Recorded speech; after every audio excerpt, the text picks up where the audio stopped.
Good afternoon, and thanks for joining us. We'll give folks a couple minutes to get on the call now that it's 12 noon and get started around 12:02.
Okay, I'll go ahead and get us started. We have one of our staff members who is up to speak is having some technical difficulties. So if things get a little awkward in a couple minutes, just know that that's why, but I can probably handle taking care of his slides until we can get him on.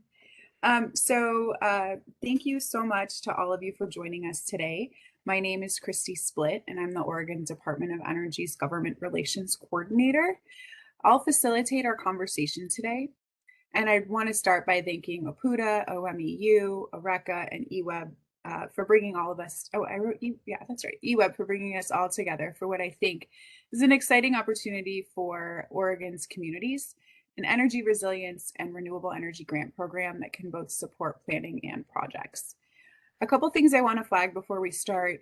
While the first part of this webinar is aimed at applicants and COUs are eligible to apply, we also want to be sure to cover what the experience could be like for utilities dealing with applications coming from within their communities. So we'll make sure that after we kind of get through the slideshow, we talk a little bit about that before we go into the Q&A.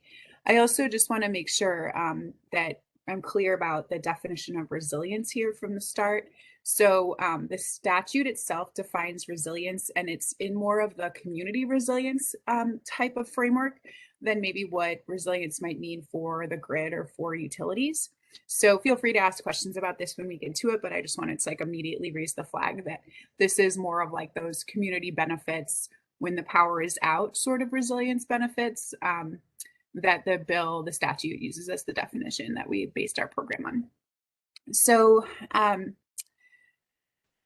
see. Luckily our panelist that was having technical difficulties just made it, so we're going to be fine. For our time together, we're going to spend about 15-20 minutes going over the program itself, give an example of a project out of Eugene, and talk a little bit about the application process. And then most of our time together will really be determined by you and the questions that you have for our program staff about the program. You can use chat to ask questions along the way, and you can raise hands or chat during the Q&A. And for those of you who aren't as familiar with WebEx, I just thought I'd share a little bit about how to raise your hand and how to use the chat in case that's helpful to you. So you'll see that there are two ways to raise your hand. And one of those ways is right at the bottom. If you click on the little smiley face, one of the options is to raise your hand, and it's right at the very top. It doesn't have an image associated with it. And then you can also raise your hand if you click next to your own name under attendees. And then the chat, you can see you can click to everyone and enter chat message, and that should be on the bottom and right-hand side of your screen. So when you're done speaking, or if you decide you don't want to speak because someone else maybe asked your same question, you can click to lower your hand in the same place as you click to raise your hand. So we can test this out now. If there's any questions on the plan today or how the meeting will be facilitated, go ahead and raise your hand if you'd like. We don't seem to have anyone on the phone. I'll keep an eye on that, but there's different ways to do that for folks on the phone too. So if anyone has questions, you can ask them in the chat. You can, yeah. And then I'll also just say, it'd be great if you could introduce yourselves and share what utility you work for in the chat as a way to kind of get us started. And that's definitely a good way to check that you're finding the chat function. And we can continue to use that. If you have questions like mid-presentation, just go ahead and throw them in the chat and I'll make sure we ask them at an opportune moment. And then the other thing that I'll flag is that we'll use both chat and raised hands during the Q&A part. Either one is fine, whatever's more comfortable for you. So with that, I'm going to hand things over to Rob Delmar and James Kogel, who are the certified smart people when it comes to this new program. Rob, you feeling ready? Yep. Sorry for the slow join. I had a login problem, but I'm ready. Great. Well, it's nice to see you. Likewise. All right. So thank you, Christy. And House Bill 2021, also known as the 100% Clean Energy for All bill, established the new Community Renewable Energy Grant Program. And the purpose of the program is to offset costs of planning and developing community renewable energy projects. And those are projects up to 20 megawatts in capacity to support projects in traditionally underserved communities, to promote small-scale community renewable energy projects and provide direct benefits to communities across Oregon by improving energy resilience, creating local jobs, promoting economic development, and offsetting local energy costs. Next slide, please.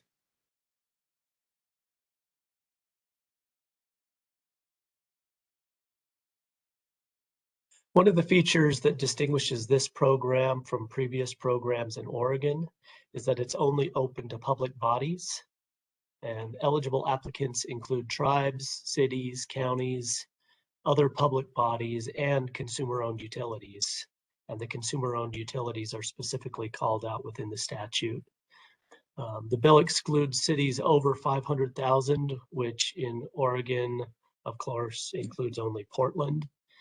And this was done in recognition of the Portland Clean Energy Fund, which can provide funding for similar projects in Portland. Next slide, please.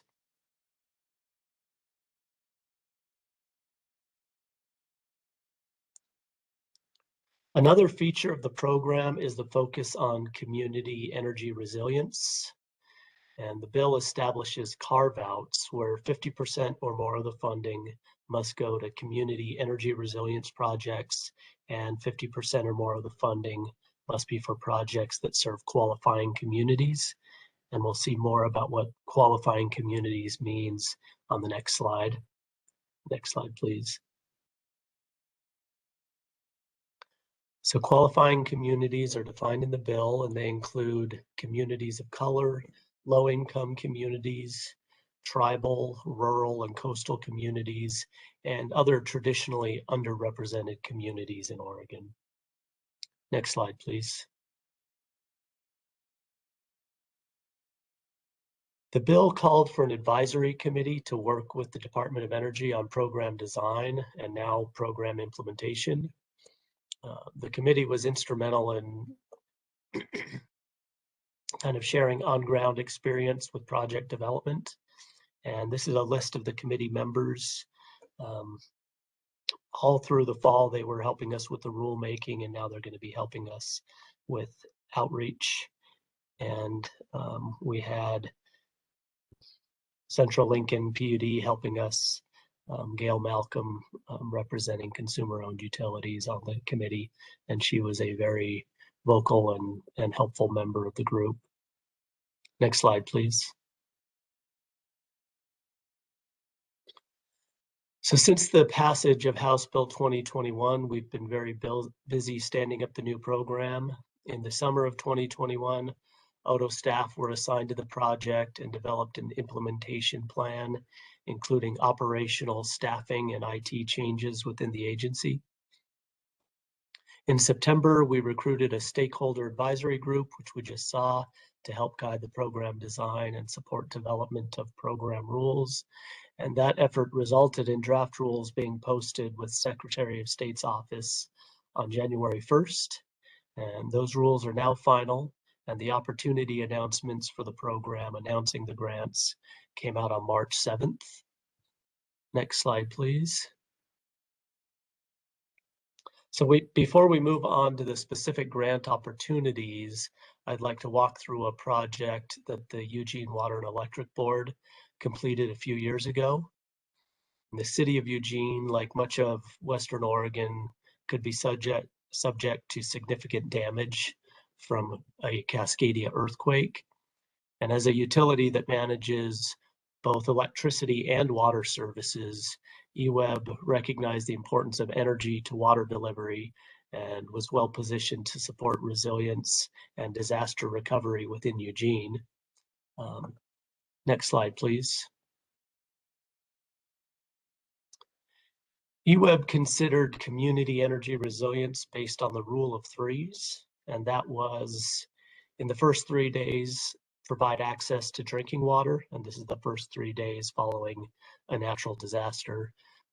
In the first 3 weeks, repower critical facilities, and in the first 3 months, complete system repairs and restore regular water and electric service. Next slide, please. As a result of their planning efforts, EWEB developed the Grid Edge demonstration project. The project utilized an existing 50 kilowatt PV system on the roof of the Howard Elementary School and added a battery energy storage system and a new potable water well to the site. Next slide. The result is a facility that can serve as a potable water fill station for the community in the event of a power outage. The school building is also provided with backup power and serves as an emergency shelter. The system provides value to the community in addition to the value of the water and energy resilience features. The school benefits from energy bill savings, and EWEB is able to use the batteries to provide grid services during regular day-to-day operations. Next slide.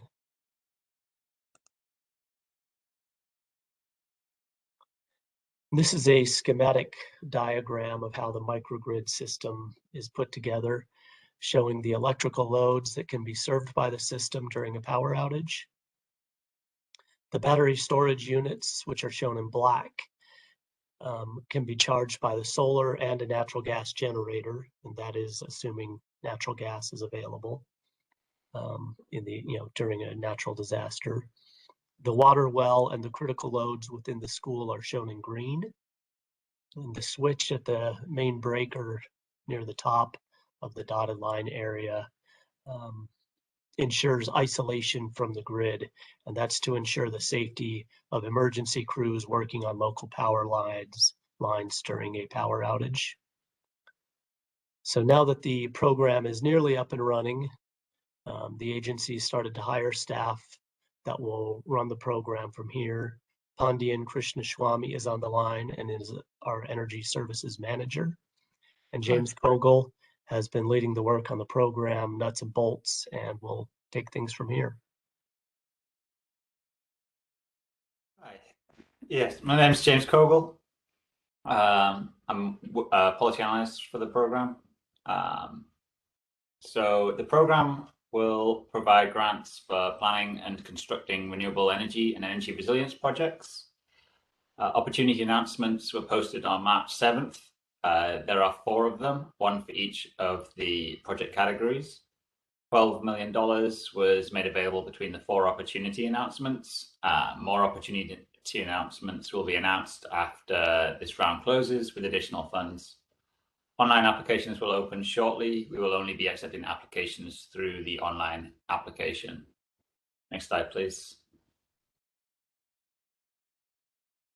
Opportunity announcements outline the minimum required information for a complete application, as well as detailing how applications will be scored during the review process. This includes required information about the project, the applicant and partners, and consultation with different stakeholders and groups. Following a review of applications to make sure they contain all the required information and are eligible for the program, the applications will undergo a competitive review process assessing the strength of the project and its feasibility, as well as how the project meets the program's priorities and targeted benefits. The scoring criteria includes topics such as project leadership, involvement of environmental justice communities, jobs and economic development, direct energy cost savings for families and small businesses, inclusion of inclusive hiring and promotion policies, procurement of services from disadvantaged businesses, assisting with natural hazard mitigation plans, and geographic and project diversity. The grants will be awarded on a competitive basis. At this point, we don't know how many grants will be awarded and how the funding will be distributed across the 4 categories. How the funding will be distributed will depend on the number and strength of applications in the different buckets, along with the required funding allocations stated in legislation. Next slide, please. So the online application is still being finalized and is expected to be available shortly. You will be able to access it from the Community Renewable Energy Grant Program webpage. The red arrow kind of indicates where it'll be when it's available. Next slide, please. If you're familiar with Odo's customer service portal, you'll also be able to access it here by selecting the financial incentive drop-down menu and selecting Community Renewable Energy Grant Program. There. Next slide, please. Once you get to the application, you'll be able to apply for a planning and construction grant, change information, or withdraw an application using the drop-down menu. Next slide, please. After that, it's, if you haven't already, you'll be asked to sign in. If this is your first time accessing the customer portal, you need to register and create a profile as well. Next slide, please. So once you start an application, you'll be given information about the eligibility requirements for the program and asked to confirm whether or not you and the project meet these requirements. Next slide, please. And then it kind of just flows into the application itself. You'll be asked for details about the applicant organization. Next slide, please. And there'll also be opportunity to provide contact details for an application, which will be the person Odo reaches out to contact with any communications about the application and any questions that we might have. You'll also be asked about if you're partnering with any organizations. Next slide, please. And you'll be able to input information about project partners, add required documents relating to the project partners in the application portal. Similarly, if you're working with a contractor, you'll be able to put their information on a subsequent page. Next slide, please. As you go through the application portal, you will then be prompted to provide information about the project. Details of what information will be asked can be found in the opportunity announcements. Before you submit, you'll be able to review the document submitted, and you can click back through the application to check information that has been submitted. Next slide, please. So once you've submitted your application, this kind of chart shows the process, our process with applicants. If you have questions about the opportunity announcements, please submit them by May 20th. This will allow staff to respond and post answers online before the close of the application period on June 10th. Following the close of the applications will be reviewed, after which the successful projects will be offered a performance agreement, while unsuccessful projects will be able to reapply in future opportunity announcements. Applicants will be able to request up to 30% of the grant funding upon signing a performance agreement. For the construction grants, the applicant must have taken meaningful steps to seek site control, file the request for interconnection with a host utility or appropriate transmission provider, and met any other requirements provided by the department in the performance agreement to be eligible to receive that 30% following the signing of the performance agreement. Next slide, please. And so thanks for taking the time to hear about the program. We would be happy to hear any questions you have regarding it. And if there's any specific information you would like more detail on, please let us know. Great, thanks, James. And one thing I wanted to do to kind of kick us off while folks formulate their questions, raise their hands, put things in the chat, was just about the role of utilities when they're not applicants but are working with applicants. And I think Rob and James know this. I'm rusty. I just got back from being on vacation, so I just want to make sure everybody knows that to start with, so in case I make any horrible mistakes or anything. Just blame Florida. My dad moved there, and it's way too distracting there. But could you maybe just riff on that, like what the role, like there are requirements by applicants to work with utilities. Could either one of you speak to that, and then talk a little bit about how you could imagine utilities supporting community applications? Do you want me to go through some of the requirements, Rob, and then you can maybe speak to how some of that relationship can develop? Yeah, that sounds good. So applicants, one of the requirements in the process is applicants will need to consult with the utility that kind of is the host utility, and kind of will need to seek information on the impacts to the existing utility infrastructure, as well as the estimated costs of interconnection. So, and we're going to want to get this information so we can assess the feasibility of the project. And so quite often they might be asking for a letter from the utility to kind of demonstrate they've taken that step in consulting with the utility. And that's going to be for both planning and the construction grants. The level of detail obviously will differ because they'll have different information. For a construction grant, might be more details. You'll be able to provide a bit more information in the letter, but for those planning grants, it might be a little broader brush. And then also successful applicants may be seeking to file a request for interconnection early on in that process, and because that's one of the triggers to allowing them to get that 30% upfront grant funding in the once they sign the performance agreement. Rob, do you want to continue on? Sure. Yeah. And as Christy said, the reference to consulting with the electric utility is in the bill, and essentially it recognizes that all of these are complicated electrical systems that are interconnecting with grid infrastructure, and all of them will require interconnection agreements. And so consultation with the utility is part of all of these projects. But kind of backing up one step, we also see that there is an opportunity, one, for utilities to develop their own projects.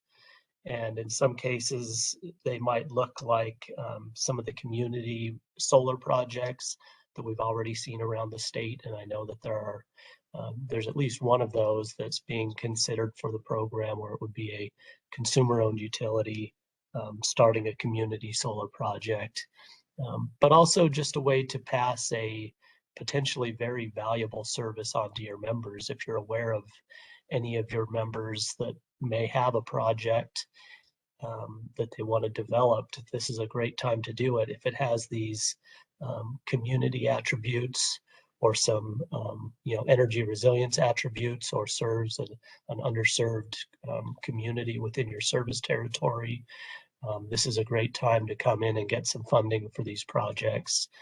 And so we're really hoping that it's seen in that light, that it's an opportunity to essentially convey this benefit to your members if you're aware of projects.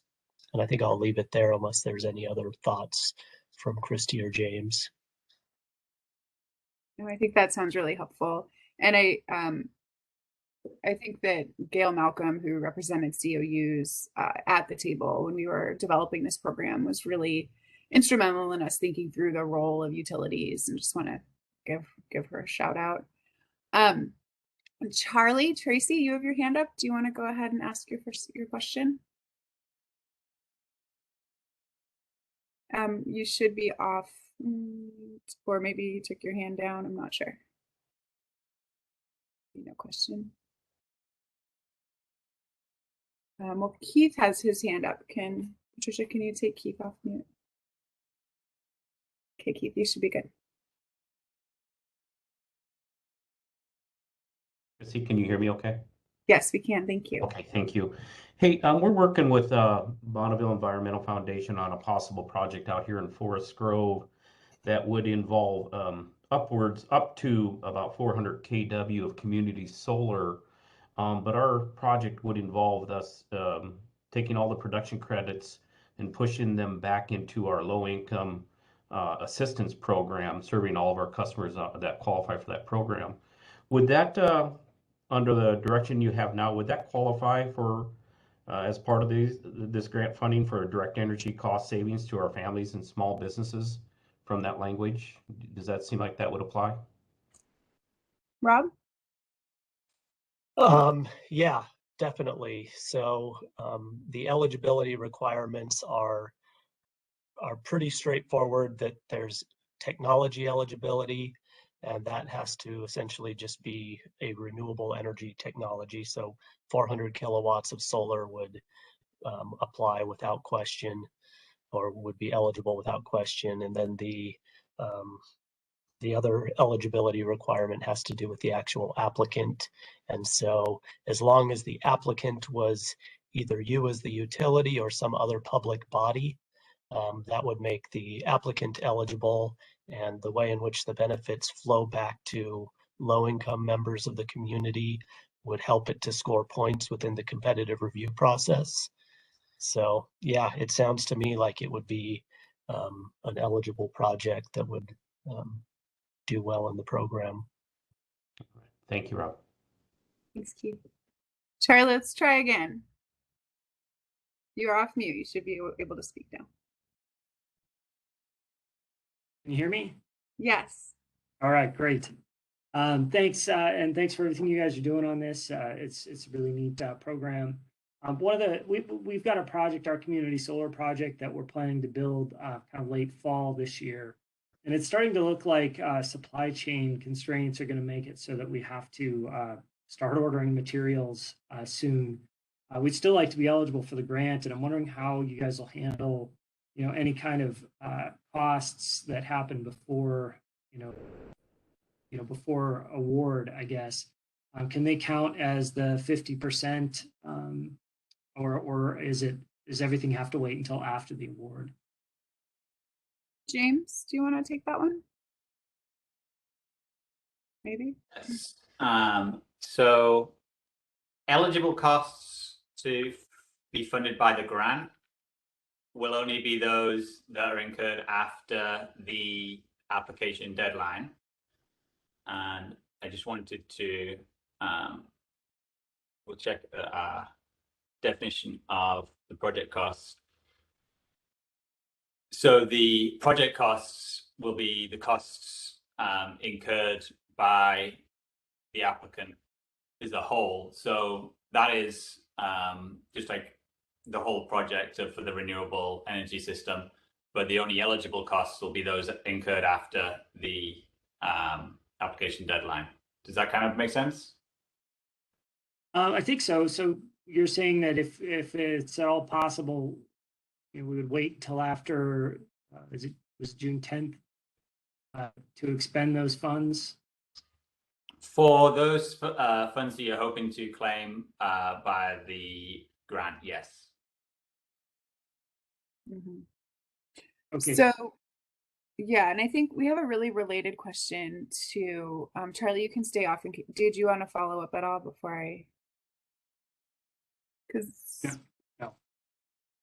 Michelle had a question, which was, will projects that have already started purchasing materials or began construction prior to completing the application potentially qualify? And I think, well, but is the answer to that yes, but those costs would not be reimbursable. Is that correct? Yes. So it's kind of how the rules have been written, in that the project's still eligible, but only those costs incurred after the application deadline would be eligible costs for the grant to fund, for the grant funding to be used on. Rob, do you want to add anything to that? Well, just one thing, and I think Charlie mentioned that for a renewable energy only project that's a construction project, the grant is only able to cover 50% of the funds anyway. And so I think the part of the question was getting to, those funds that are expended prior to the grant deadline, could those be counted in the 50% of funds that are provided by the, not as necessarily as match, but as those funds that can't be reimbursed by the grant. And therefore, if you were starting a project now and incurred some costs, anything that you purchased now, I think would not be reimbursable, but potentially could count as the 50% of project cost. And I'm not sure, I wanted to just clarify with James how we think about that. Would those be eligible to count as the 50% of project cost that the local, that the partner is providing? Yes, as we got it written in the rules, that would be count. But the funds expended could be included in that kind of total project cost, but our funding would only be able to cover those costs that are expended after the application deadline. So thanks for that clarification, Rob. Yeah. Does that help, Charlie? Yeah, I think that answers the question. And so, so long as we didn't spend, beyond 50%, we might still be in a position to reap the benefit of the funding. Okay, and that's how I see it, at least at this point, is we wouldn't be exceeding that. So that helps. Thank you. Great. And I think Leah's question just got answered as we were chatting about, can you use incurred costs before the application deadline for the matching portion? For that matching portion for clean energy projects, then the answer I think is yes, right? Yes. And it's not like, correct me if I'm wrong, but it's not like precisely a dollar for dollar match. It's just we can cover up to 50% of the cost for it. All right, any other questions? I don't see any other hands raised, nothing in the chat. This is usually the time where like 5 questions come in at once.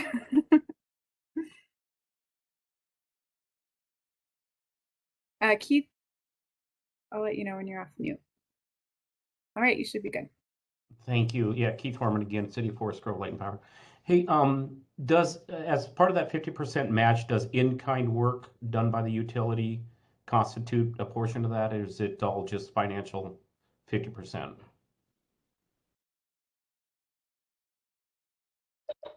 Do either of you have a thought on that? So I'm just looking at the precise language because we have some language in our rules about not covering kind of staffing costs that kind of would be covered in the ordinary kind of work processes of the project sort of thing, or the organization, I should say. It's in the statute, actually. It's in the rules and the statute. Yeah. Yeah, so if it's like, if you hire a consultant or something like that, that could be covered, but staff where it's existing staffing costs, that's the statute limits that. Okay, so you mean like we couldn't construct portions of the project or prep work that would not count towards it then? Our own crews. Correct. I think that's correct.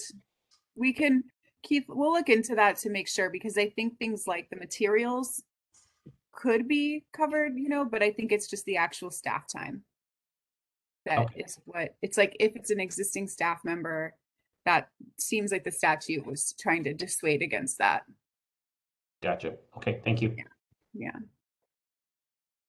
All right, Jennifer has her hand up. Go ahead, Jennifer. Point with community solar, if there was storage added to something like that, would that be considered a resilience project and be eligible for 100%? Or is a community solar project always going to be just a renewable category? Rob? So adding storage to community solar could definitely turn a project into a resilience project, so long as that storage was serving some community resilience function. And so, yeah, definitely. I think that we'll probably see more and more community solar projects adding storage for exactly that reason. And within the competitive reviewing process, there will be an evaluation of just how much um, resilience benefit is brought to the community through the project. And so, a project that's powering a community space, a library, a fire hall, things like this are really clear examples. But if it's a small battery that's just providing, enough backup to charge some cell phones in one location, that probably won't score as well. But certainly adding batteries to community solar brings a project over into the resilience side of the projects. And that's a 100% reimbursement under the statute then. Okay, Correct. thank you. Thank you, Jennifer. All right, Tucker. I'll let you know when you're off mute. With where Jennifer was taking that, but There you go. We can hear you now, Tucker. can you hear me? Yeah. Okay, better. I'm just trying to follow up with where Jennifer was taking that question, and just trying to better understand the resiliency side of this. As I'm in the community working with community partners, and they're going to ask questions about kind of what resiliency means. And I know there's interest too in things like electric vehicle chargers and that sort of stuff, as that rolls out kind of from the federal side. So if you solar into an EV charging station or stall, is that something that would qualify here too, just from the transportation sector and kind of the importance of that for resiliency and whatnot? I know, by the way, I appreciate you guys entertaining that. Oh yeah, no problem, Tucker. And I owe you a phone call too. I catching up from my vacation, but I saw that you're in my voicemail. Rob, do you want to take that one? Sure. Yeah. So again, if you can make the case that the solar part of the system is able to provide power to those charging stations in the event of a grid power outage, it would be providing resilience benefits. And we recognize the value of transportation, in the event of an emergency. That could be very valuable resilience benefit to a community, to have a fleet of vehicles that don't need refueling when all the pumps at the gas stations are down. That's potentially a very good resilience benefit, but it would just have to be designed and constructed in such a way where the solar was able to provide, charging to the station when the grid was down.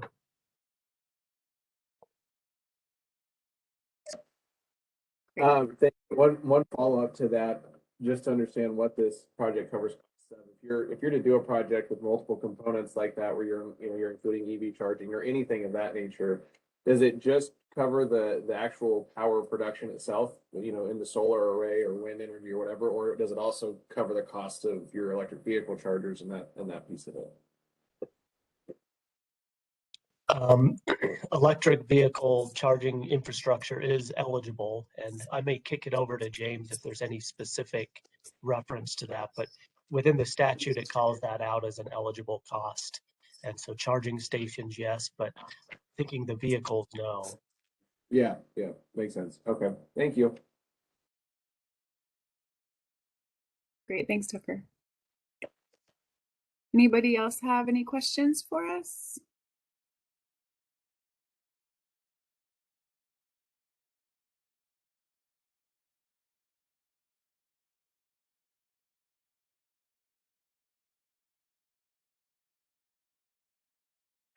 James put into the chat some existing follow-up on the staff costs.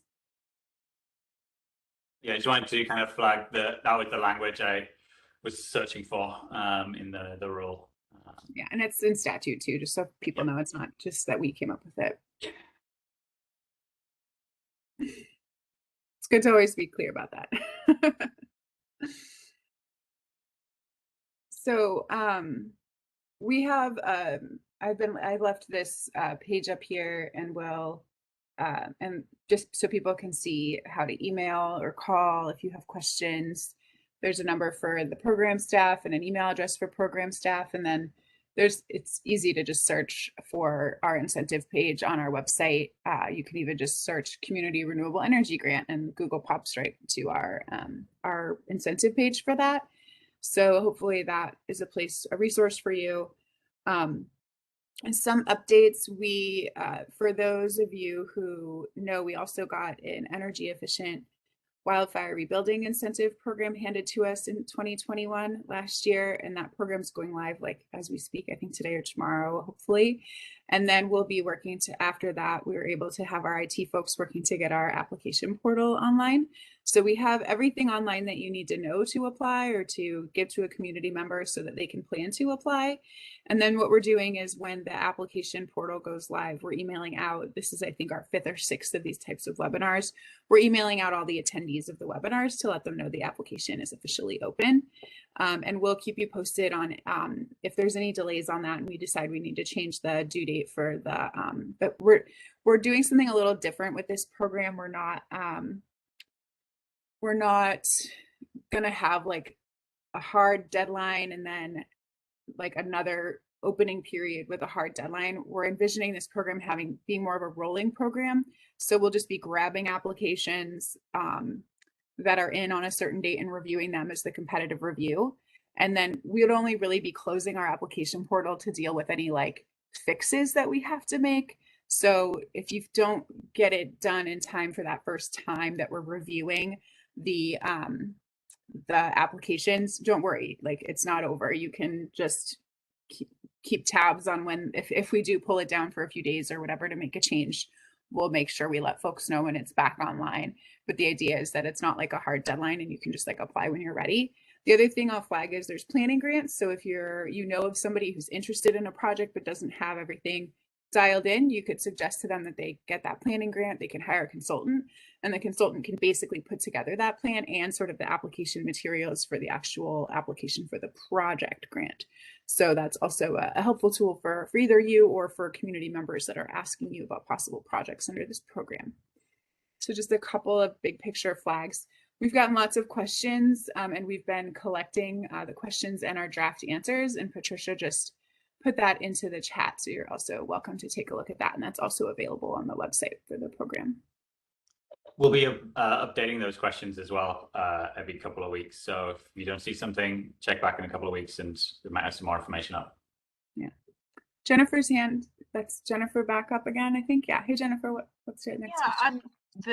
The way you described the rolling nature of the review of the grants, just raised a question in my head about, well, does that mean that your grant is going to be scored in the batch that it is received, or will it be re-up to look at the new ones that come in, or how do you anticipate that's going to work? I think I'm getting your question right, but correct me if I'm getting this not right. But I think you're saying like, I'm just going to say what we're going to do and let me know if it answers your question, and somebody can weigh in if I'm wrong. But I think on that date, as of right now, we're planning on June 10th. We would just grab everybody who's applied so far, and they would there'd be a competitive review process of those. And then we would determine the next time that we would grab all the applications submitted after that June 10th deadline. So somebody submits in July and August, but we've decided September 10th, let's say. I'm just making up a date. Don't hold me to that date. I'm just making one up. Then we grab everybody from June through September and do all of them in one. Okay, so it's the batch in which it is submitted. So if you get it in the first batch, it's not going to be reevaluated against maybe higher higher scoring projects that come later. I guess. Right, we're not going to do that. No. Okay, Nope. thank you. Yeah, no problem. And then the other thing I'll just share is that the bill calls for us getting the money we've already gotten for the program, which is $25 million for this particular biennium. The state does a 2-year budget cycle that ends mid-year next year.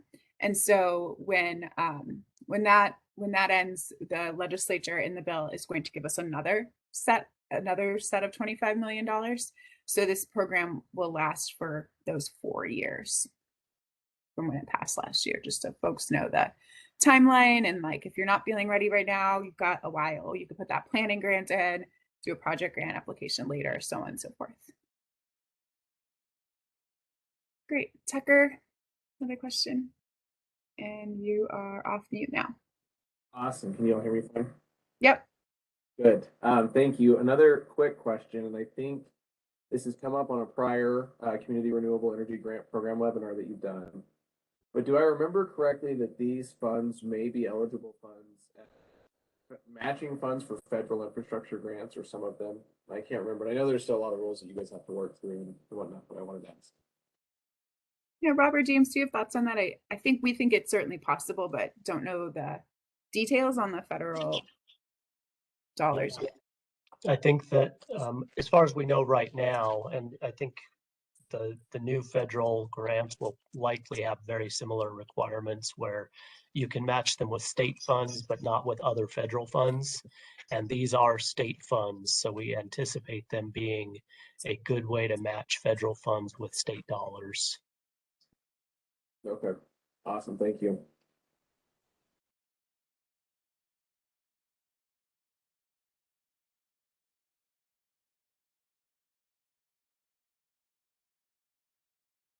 Great. Well, we are happy to stick around. I will. Rob and James will for a few minutes. Folks are welcome to peel off. Feel free to be in touch with us. We'll be in touch with you. We'll follow up after this with the presentation as promised, and also follow up when the application goes online. And we'll also stick around in case anyone wants to ask any more questions as they marinate here.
Right. I don't think we're getting any other questions or anybody's hanging around to just talk to us themselves. So probably call it.